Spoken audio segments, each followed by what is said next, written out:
বলি সাহেব তোমার কোনো আর কথা নাই যে যখনই সাক্ষাৎ হয় তো তুমি রমজান মাসের সিয়ামের আলোচনা করো, যখনই তোমার সাথে মোলাকাত হয় তখন তুমি নামাজ পড়ার কথা বলো, যখনই তোমার সাথে সাক্ষাৎ হয় তখনই তুমি দান খায়রাতের কথা বলো। আচ্ছা আমি একজন আলেম, তাকে আমি আর কি বলবো যদি দিনের দাওয়াত আমি না দিব, ওকে কোরআন আর হাদিসের ওকে ক্যাম্প যদি না দিব, তাহলে আমি ওকে কি বলবো? তারপরেও আমি বলছি যেই লোকটাকে সকালে বললাম বৈকালে মদের ভাত দিতে গিয়ে আপনার বোতল হাতে করে নিয়ে আসে। আল্লাহু আকবার। আপনাকে বলছি যেই লোকটাকে বলে বলে বলে বলে তাকে নামাজ ধরাতে পারেনি, রমজান মাসে দুপুরে সে আপনার আহার করত, আল্লাহ তাকে ধন সম্পদ দিয়েছিল, যদি কোনো মিসকিন আসতে গেলে ধিক্কার জানাতো, বাড়ির দরজাকে বন্ধ করে দিত। এটা আপনাকে বাস্তব বলছি, আমার অঞ্চলের কোন একজন মানুষের কথা। এখন আল্লাহ ভালো জানেন বর্তমানে 32 বছরের মাথায় লোকটা কবরে ঘুমিয়ে আছে। আপনি বলুন, যে লোকটা বলেছিল যে আমার বয়স আছে, 32 বছরের মাথায় এখন কবরে, আল্লাহ ভালো জানেন তার হালটা কি হচ্ছে। জি ওই দিকে আর আগে বললাম, আমি বলছি যে আমরা সবাই জানি যে দুনিয়া ছাড়তে হবে, মরতে হবে, চলে যেতে হবে। কেন? ছোট্ট একটি আমি আয়াত পড়েছি সূরা আল আনকাবুতের, এটা 29 নাম্বার সূরা, আয়াত নাম্বার 64। আল্লাহ তাআলা এই আয়াতে বলছেন যে শোনো, দুনিয়া এটা হচ্ছে খেল তামাশার দুনিয়া। জি খেল তামাশার দুনিয়া, জি, কিন্তু আমরা এটা সকলেই জানি। অথচ আখিরাতের জীবনই হচ্ছে প্রকৃত জীবন। কিন্তু আমরা এই দুনিয়ার মোহে পড়ে, দুনিয়ার সম্পদে পড়ে আমরা আখিরাতটাকে ভুলে বসেছি। কিন্তু এটা মাথায় সদা সর্বদা রাখতে হবে বা রাখা উচিত, ভাবা উচিত যে আমি আমার কদমটা ফেলি, আমি আজ আছি, কাল আমাকে দুনিয়া ছাড়তে হবে। আপনার মগজে এটা স্মরণ করতে হবে, আমার দাদু ছিল এখন কবরে আছে, আমার বাপ বেঁচে ছিল এখন কবরে আছে, আমি এখন দাদুর বয়সে হয়েছি। আপনাকে বলছি, আপনি বলবেন আমার ছেলে আছে, এখন আমি দাদুর বয়সে চলে এসেছি, আমাকেও কবরে যেতে হবে। এটা আপনাকে ভাবতে হবে। দাদুরা ছিল কবরে গেছে, বাপ ছিল কবরে গেছে, এখন আমি দাদুর বয়স পেয়েছি, আমাকে কবরে যেতে হবে। জি ভাই, আপনাকে কি বললাম যে এটা হলো খেল তামাশার দুনিয়া। আল্লাহ তাআলা কি বললেন আয়াতে, যে অথচ আখিরাতের জীবনই হচ্ছে প্রকৃত জীবন। কিন্তু অথচ আমরা দুনিয়াকে প্রাধান্য দিয়ে আমরা চলি। যারা আমরা এই দুনিয়াকে প্রাধান্য দিয়ে চলি, এটা জেনে রাখুন কাল কিয়ামতের দিন যারা আমরা দুনিয়ার মোহে পড়ে, আমরা সম্পদের মোহে পড়ে আমরা আখিরাত থেকে ভুলেছি, কিয়ামতের দিন আমাকে আর আপনাকে, যারা আমরা এইরকম পর্যায়ে দাঁড়িয়ে আছি, কিয়ামতের দিন আমাকে লাঞ্ছিত লজ্জিত অবস্থায় বসবাস করতে হবে। অত সোজা কথা নয়। জি ভাইজান, আমি আপনাকে বুঝাতে চাইছি যে এই দুনিয়া এখন যা আছে, সামনে আরো কি হবে আল্লাহ পাক রাসূল স্পষ্ট হাদিসের ভিতরে বলে গিয়েছেন।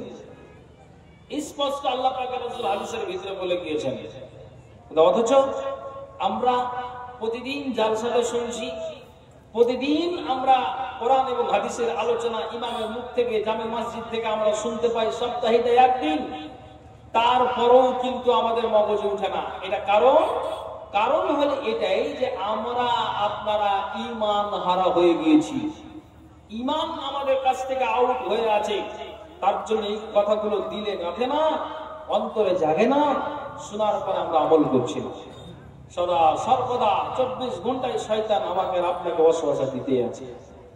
পৃথিবীর মানুষ, আমি আপনাকে এটাই বলতে চাইছি যে একটু ভাবুন যে এই পার্থিব জীবনকে আমরা প্রাধান্য দিয়ে চলি, তাহলে এটা নিশ্চিত আপনি জেনে রাখুন যে আমার আর আপনার আখিরাত বরবাদ হবে। ভাই জানো, তাহলে এই দুনিয়ার হাল অবস্থাটা কি হবে আপনি জানুন। এখন আমরা যে অবস্থায় আছি, আগে কোন অবস্থায় ছিল, এখন বর্তমানে কোন অবস্থায় দাঁড়িয়ে আছে, সামনে ভবিষ্যতে দুনিয়ার অবস্থাটা কি হবে আপনি একটু ভেবেছেন? রাসূলের হাদিস দিয়ে আপনাকে বুঝাচ্ছে। কি আপনাকে বুঝাবো? নবীজি বলছেন, আন হুযায়ফা কালা কানান নাসু ইয়াসআলুনা রাসূলুল্লাহি সাল্লাল্লাহু আলাইহি ওয়াসাল্লাম। হুযায়ফা থেকে বর্ণিত, তিনি বলেন ইয়াসআলুনা রাসূলুল্লাহ সাল্লাল্লাহু আলাইহি ওয়াসাল্লাম আনিল খায়রি, লোকেরা নবীজিকে কল্যাণ সম্পর্কে জিজ্ঞেস করত। লোকেরা নবীজিকে কল্যাণ সম্পর্কে জিজ্ঞেস করত। ওয়া কুনতু আসআলুহু আনিশ শাররি, কিন্তু আমি হুযায়ফা নবীজিকে আমি অনিষ্ট বা ক্ষতিকর বিষয় সম্পর্কে জিজ্ঞেস করতাম। হুযায়ফা বলছেন, মানুষেরা সাহাবীরা আল্লাহ রাসূলকে ভালো ভালো কাজের জন্য জিজ্ঞেস করতেন, ভালো কথাগুলিকে জিজ্ঞেস করতেন, কিন্তু আমি নবীজিকে ওয়া কুনতু আসআলুহু আনিশ শাররি, আমি নিজে আল্লাহ রাসূলকে আমি অনিষ্ট বা ক্ষতিকর সম্পর্কে জিজ্ঞেস করতাম, এই ভয়ে মাখাফাতান আই ইদরাকানি। হুযায়ফা বলছেন, এই ভয়ে যেন আমি তাতে লিপ্ত না হই। ভালো করে শুনবেন, এই যে দুনিয়ার হাল অবস্থাটা কি হবে, আল্লাহ রাব্বুল আলামিন কোরআনে বললেন যে এটা হচ্ছে খেল তামাশার দুনিয়া, লাহু ওয়া লাইব, অথচ আখিরাতের জীবন হচ্ছে প্রকৃত জীবন। তো আল্লাহ পাকের রাসূলকে হুযায়ফা বলছেন যে সাহাবীরা নবীজিকে ভালো কথাগুলি কল্যাণ সম্পর্কে জিজ্ঞেস করত, কিন্তু আমি হুযায়ফা আল্লাহ পাকের রাসূলকে আমি নিজে অনিষ্ট বা ক্ষতিকর বিষয় সম্পর্কে জিজ্ঞেস করতাম।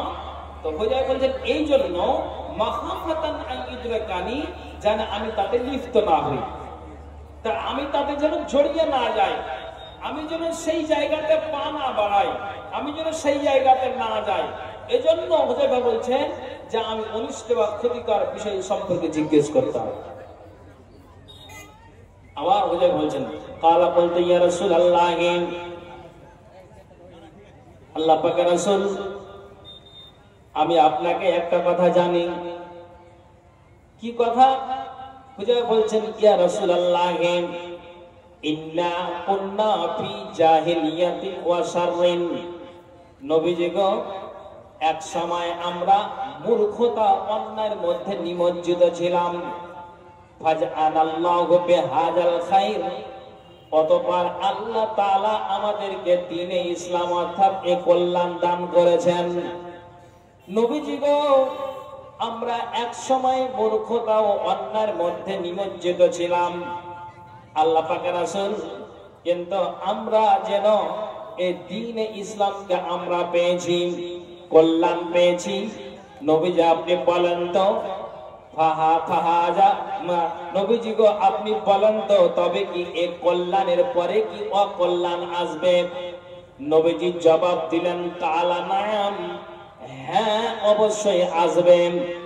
আবার আমি পুনরায় নবীজিকে জিজ্ঞেস করলাম, আল্লাহ পাকের রাসূল আপনি বলেন তো, আমরা এই মূর্খতা অন্যায়ের মধ্যে নিমজ্জিত ছিলাম, অতঃপর আল্লাহ তাআলা আমাদেরকে এই দ্বীনে ইসলাম অর্থাৎ এই কল্যাণ দান করেছেন, তবে কি এই কল্যাণের পরে অকল্যাণ আসবে? নবীজি বললেন হ্যাঁ আসবে। নবীজি বললেন হ্যাঁ অকল্যাণ আসবে। আমি আবার জিজ্ঞেস করলাম, নবীজি গো আপনি বলেন তো, এ অকল্যাণের পরে কি কল্যাণ আসবে? নবীজি বললেন, কালা নাম, হ্যাঁ আসবে, ওয়াফিহি তাকানুন, হ্যাঁ আসবে, তবে তা হবে ধোঁয়াযুক্ত বা ঘোলাটে। আমি জিজ্ঞেস করলাম, নবীজি গো ধোঁয়াযুক্ত ইসলাম বলতে কেমন ইসলামকে বোঝায়? আল্লাহ পাকের রাসূল বলছেন যে কেমন ইসলামকে বুঝায়? কালা কওমুন ইস্তান্নুনা বিগাইরি সুন্নতি ওয়া ইয়াহদুনা বিগাইরি হাদিয়াতি। আল্লাহ পাক রাসূল বলছেন, লোকেরা আমার সুন্নাত ছেড়ে দিবে, লোকেরা আমার তরিকা ছেড়ে দিয়ে অন্য তরিকা গ্রহণ করবে, লোকেরা আমার আদর্শ ছেড়ে দিয়ে তারা অন্য আদর্শে পরিচালিত করবে। নবীজি বলছেন, শুনে রাখো, তখন তাদের মাঝে তোমরা ভালো কাজও দেখতে পাবে এবং মন্দ কাজও দেখতে পাবে। আমি আবার হুযায়ফা নবীজিকে জিজ্ঞেস করলাম, আল্লাহ পাকের রাসূল আপনি বলেন তো, তবে কি এ কল্যাণের পরে কি অকল্যাণ আসবে? নবীজি আবার বললেন কালা নাম আসবে দুআতুন আলা আবওয়াবি জাহান্নাম মান আজাবাহুম ইলাইহা কাযাফুহু ফিহা। নবীজি আমার বললেন হ্যাঁ আসবে। জাহান্নামের আপনার কিনারে দাঁড়িয়ে কিছু নামধারী আলেম, কিছু নামধারী নেতা, যারা এরা ওই মানুষদেরকে জাহান্নামের দিকে তারা ডাকবে, জাহান্নামের দিকে তারা আহ্বান করবে। নবীজি বলছেন যারা ওই সব নেতা আর আলেমের ডাকে সাড়া দিবে, এরা তাদেরকে জাহান্নামে নিক্ষেপ করে ছাড়বেন। আমি আপনাকে বলছি যে দুনিয়ার অবস্থাটা কি হবে, যে আমরা এই দুনিয়াকে প্রাধান্য দিয়ে চলি, অথচ আল্লাহ কোরআনে বলছেন যে এই আপনার যেন আখিরাতের জীবনই হচ্ছে প্রকৃত জীবন। তাই যেন নবীজি বলছেন যে রে শোনো, তোমাকে জানিয়ে দেওয়া হচ্ছে, তোমাদেরকে জানিয়ে দেওয়া হচ্ছে। এবার তখন ওই জাহান্নামের কিনারে দাঁড়িয়ে এরা যে ডাকবে, এরা তাদেরকে জাহান্নামে নিক্ষেপ করে ছাড়বে। হুযায়ফা বলছেন নবীজি গো, আপনি তাদের আমাদের পরিচয় দিন। আল্লাহ পাকের রাসূল বললেন যে তারা আমাদের মতোই মানুষ হবে এবং তারা আমাদের ভাষায় আমাদের মতো করেই তারা কথা বলবে। হুযায়ফা বলছেন ইয়া রাসূলুল্লাহ, আল্লাহ পাকের রাসূল, যদি আমি ওই প্রস্তুতির মুখোমুখি হই তাহলে আপনি আমাকে কি করার নির্দেশ দিচ্ছেন? তখন নবীজি বললেন শুনে রাখো। তো নবীজি বললেন যে তখন তুমি মুসলমানের কোন জামাতকে, মুসলমানদের কোন নেতাকে তুমি আঁকড়ে ধরবে। ওই যায় বল আল্লাহ পাকের রাসূল, ওই সময় যদি কোনো মুসলিম জামাত না থাকে, কোনো মুসলিম নেতা না থাকে, তাহলে আমাকে কি করতে হবে আল্লাহ পাকের রাসূল? তখন নবীজি শেষে বললেন তাআলা ফাতাজিল তিলকাল ফিরাকা কুল্লাহা ওয়ালাউ আনতা উযযা বিআসলি শাজারাতিন হাত্তা ইদরিকাকাল মাউত ওয়া আনতা আলা যালিক। পৃথিবীর মানব নবীজি তখন বললেন যখন তুমি কোন মুসলিম জামাত যদি না থাকে, কোন মুসলিম নেতা যদি তুমি না পাও, তখন তুমি সমস্ত বিচ্ছিন্ন দলগুলিকে পরিত্যাগ করবে। আর সমস্ত বিচ্ছিন্ন দলগুলিকে পরিত্যাগ করবে, যদিও তোমাকে গাছের শিকড়ের পার্শ্বে আশ্রয় নিতে হয়, আর তোমার মৃত্যু পর্যন্ত সেখানেই তুমি অবস্থান করবে। এতে যে কোনো তোমাকে কষ্ট ত্যাগ স্বীকারে প্রস্তুত থাকতে হবে। একবার বলেন তো সুবহানাল্লাহ। ভাইজান, এই হবে দুনিয়ার অবস্থা। ওই যে আল্লাহ পাক রাসূলকে একের পর এক প্রশ্ন করছেন আর নবীজি আমার উত্তর দিচ্ছেন। এই হবে দুনিয়ার হাল। আপনি বলেন যে এই রকম ভাবে আল্লাহ পাক রাসূল ভবিষ্যৎবাণী দিয়ে গিয়েছেন, তারপরও আমরা এই দুনিয়ার মোহে পড়ে আখিরাতকে আমরা ভুলে বসেছি। ভাইজান, এটা বুঝতে হবে, জেনে নিতে হবে যে আমরা কোন জায়গায় দাঁড়িয়ে আছি। সবাই তো দুনিয়া ছাড়তে হবে, তাহলে দুনিয়ার প্রস্তুতি, দুনিয়ার অবস্থা হবে এই। জি, কেন? আবু সাইদ খুদরি রাদিয়াল্লাহু তাআলা আনহু থেকে বর্ণিত, উনি বলছেন, উনি কি বলছেন? সামি'তু রাসূলুল্লাহি সাল্লাল্লাহু আলাইহি ওয়াসাল্লাম, উনি বলছেন আমি নবীজির মুখ থেকে বলতে শুনেছি। নবীজি বলেছেন, আল্লাহ পাকের রাসূল হাদিসটা বর্ণনা দিচ্ছেন আর আমি কান খুলে শুনলাম। কি কান খুলে শুনলেন?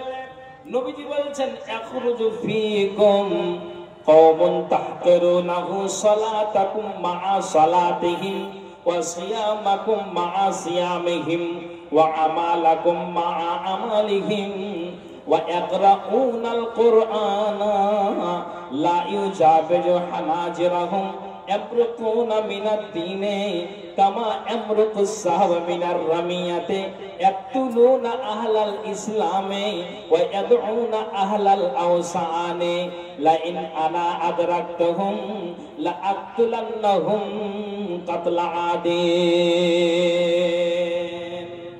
পৃথিবীর মানব নবীজি বলছেন যে শুনে রাখো, তোমাদের মধ্যে একটি সম্প্রদায় বের হবে যে তারা তাদের যেন সালাতের তুলনায় তোমাদের সালাতকে অতি তুচ্ছ মনে করবে, তাদের সিয়ামের তুলনায় তোমাদের সিয়ামকে অতি তুচ্ছ মনে করবেন, তাদের আমলের তুলনায় তোমাদের আমলকে অতি তুচ্ছ মনে করবেন। নবীজি বলছেন ওয়া ইয়াকরাউনাল কুরআনা লা ইউজাবিজু হানাজিরাহুম, আল্লাহর পবিত্র কোরআন কোন মানুষ যদি তেলাওয়াত করে, আল্লাহর পবিত্র বাণী যদি কোন মানুষ আল্লাহর আপনার তেলাওয়াত যদি আপনার জন্য করেন, একটা মানুষ যদি এই পবিত্র কোরআনকে তেলাওয়াত করতে না পারে, ওই ব্যক্তির সামনে যদি আল্লাহর ওই কোরআনের কোন আয়াত কোন অংশকে যদি পাঠ করা হয়, তাহলে মধুর কণ্ঠে একটা মানুষ তেলাওয়াত করে আর ওই মানুষ যেন মনের কান দিয়ে কোরআনটাকে শুনতে থাকে।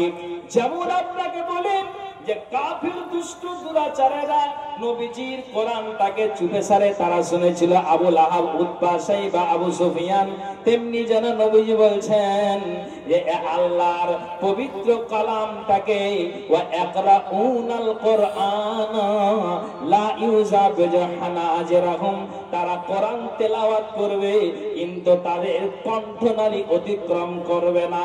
নবীজি বলছেন ইয়ামরুকুনা মিনাদ দ্বীনি কামা ইয়ামরুকুস সাহাব মিনার রামিয়াতে, তারা ইসলাম থেকে অনুরূপ দ্রুত গতিতে বেরিয়ে যাবে যেমন তীর শিকার ভেদ করে বেরিয়ে যায়। আল্লাহ পাক রাসূল বলছেন, কত দুঃখের বিষয় বন্ধুরে, পৃথিবীতে আজকে আপনি ভারতবর্ষে দেখুন তো, সারা আজকে গুজরাটের মুসলমান হাই হাই করে। এমন আপনাকে একটা কথা বলি, আমার অঞ্চলের মাদ্রাসা কাতলামারি অনেকের নাম শুনেছেন। আমার বাম পাশে একজন যোগ্য আলেম বসে আছেন, উনি আমার গ্রামে কতবার গিয়েছেন আমি গুনতে পারবো না। আরো আরো মালদার আনাচে কানাচে গিয়েছেন। একজন যোগ্য ব্যক্তি, আমরা আপনারা সকলেই জানি, উনি চিনতে পারবেন, জানতে পারবেন, কাতলামারির পাশে খেড়িয়া বলে একটা গ্রাম। আপনার 4 দিন আগে ওই বেচারা চেন্নাইতে কাজ করছিল, তাকে রাতের অন্ধকারে উঠিয়ে নিয়ে বুকে, পেটে, পিঠে, মুখে, সারা শরীরে তার যেন আপনার ছোরা বল্লম পেস্তুল মেরে তাকে হাসুয়া দিয়ে কেটে কুচি কুচি করে দিয়ে আজ আপনার 6-7 দিনের মাথায় আজকে বাড়ি নিয়ে আসা হয়েছে। এই তো মুসলমানের দুর্দশা। পৃথিবীর মানব নবীজি বলে দিয়েছেন ইয়াকতুলুনা আহলাল ইসলামে, দুনিয়ার মানুষ এমন একটা দিন আসবে, এমন একটা সময় আসবে যে আপনার যেন মুসলমানদেরকে বেছে বেছে হত্যা করবে, মুসলমানদেরকে বেছে বেছে জবাই করবে। এই জন্য আমি আমার অঞ্চলের এই ছেলেটার কথা আমি বললাম। আপনি দেখেন তো ফিলিস্তিনের মানুষেরা আপনার জন্য কচু কাটা হয়েছে। আপনার কয়েক বছর পূর্বে মায়ানমারের রোহিঙ্গা মুসলমানেরা কচু কাটা হয়েছে। দুনিয়ার মানুষের ভারতের আনাচে কানাচে যেখানে সেখানে দেখা যায় মুসলমানের প্রতি জুলুম অত্যাচার চলছে। আপনি দেখলেন তো দক্ষিণবঙ্গে আপনার জন্য গরু নিয়ে ঝামেলা হলো, ওই মুসলমানদেরকে গাছে বেঁধে পিটিয়ে আপনার মারা হলো। ঠিক বলছি না ভুল বলছি বলুন তো? ঠিক আপনাকে বলছে। তেমনি যেন নবীজি বলছেন এমন একটা দিন আসবে, এমন একটা সময় আসবে, ইয়াকতুলুনা আহলাল ইসলামে, তারা যেন আপনার মুসলমানদেরকে বেছে বেছে তারা হত্যা করবে। ওয়ায়াদউনা আহলাল আওসান, এবং যারা মূর্তি পূজা করে, যারা পাথর পূজা করে, তাদেরকে আপনার জন্য সহজে ছেড়ে দিবে। নবীজি আমার বলছেন লা ইন আনা আদরাকতুহুম, আমি যদি তাদেরকে পাই তাহলে আল্লাহ পাক রাসূল বলছেন তাহলে আমি আজ সম্প্রদায়ের নাই তাদেরকে হত্যা করব। কিন্তু দুঃখের বিষয় পৃথিবী থেকে আজ আপনার নবীজি 1400 আপনার 32-33 বছর আগেকার কথা বলি, নবীজি দুনিয়া ছেড়ে চলে গিয়েছেন। আর আপনি দেখেন তো নবীজি যে ভবিষ্যৎ বাণীটা দিয়ে গিয়েছেন আজ বাস্তবে তা এগুলো প্রমাণ হয়ে যাচ্ছে। একটা কথা বলেন, ঠিক বললাম না ভুল বললাম? হ্যাঁ না বলেন, কথা বলুন, কথা বলুন। দেখেন আল্লাহ পাক রাসূল বলে দিয়েছেন যে এমন পৃথিবীর অবস্থা হবে যে আপনার মুসলিমদেরকে বেছে হত্যা করবে আর মূর্তি পূজকদেরকে ছেড়ে দেওয়া হবে। আল্লাহ পাক রাসূল বলেছেন আমি যদি পাই তাদেরকে তাহলে আমি আজ সম্প্রদায় নাই তাদেরকে আমি হত্যা করব। আল্লাহু আকবার। এই জন্য আমি আপনাকে শুরুতে কি বলেছি, সবাই আমরা জানি দুনিয়া আমাদের ছাড়তে হবে, পৃথিবী ছেড়ে সবাইকে চলে যেতে হবে। কাল কিয়ামতের দিনে আমাদের সকলকে জমায়েত হতে হবে। আল্লাহ রাব্বুল আলামিন সমস্ত মানুষকে জমায়েত করে দিবেন। আমি আপনাকে বলছি, তারপরও আমার আর আপনার এই ধনের ময়ে পড়ে, সম্পদের ময়ে পড়ে এই পার্থিব জীবনকে প্রাধান্য দিয়ে কেন চলে, আপনি বলুন কেন চলে, আপনি বলুন। আর আল্লাহ রাব্বুল আলামিন কি বললেন, অথচ আখিরাতের জীবনই হচ্ছে প্রকৃত জীবন। সুবহানাল্লাহ। দুনিয়ার অবস্থা কি হবে আপনাকে একটা একটা করে আমি হাদিস দিচ্ছি। কি কথা?